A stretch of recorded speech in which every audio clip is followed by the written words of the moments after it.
teet sen itse vielä samalla tavalla, että tahtat äänetä eteen ja takaisin. Silloin se jää sitten kiukuttelee siitä ohjasta ja sitten onkin vähän takaisinpäin. Se lauka niin paranee.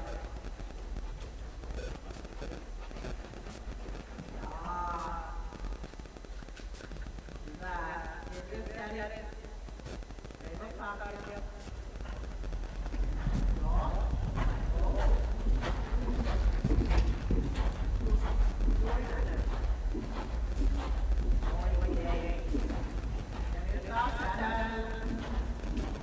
Noin. Hyvä. Ja ravi. Hienoa.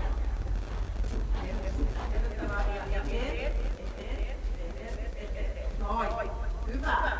Se oli hyvä Outi, että se kuuntelee tosi hyvin sitä ääntä, että sitä kannattaa käyttää. Noin. Ja vaihdetaan suunta niin, että se saa pehmenemään ilman, että se tavallaan eikä koska jos ottaa ohjaa, niin se helposti sitten takaisin. Mutta sitten kun se säädää äänellä, niin se jatkaa ja se paranee. Tee ympyrä sinne. Heitä ne lavataan sinne seinälle, sinne ympyrällä ja sen jälkeen sinne.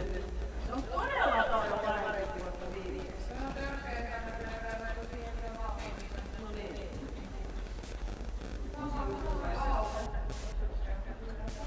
Kevyet kädet.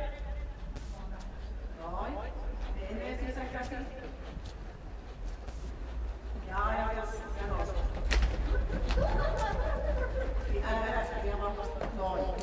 Se vähän se oikein istuu paino paremmin. Ja ajattele, että tossa kun sä teet sitä nostoa, jos se tulee noinkin pitkälle, niin käännä vähän oikein, niin sä saat samalla jo sen oikein painon. Noin.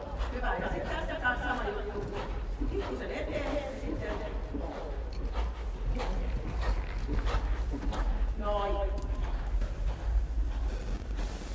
Putoa alas. Vähän eteen ja sitten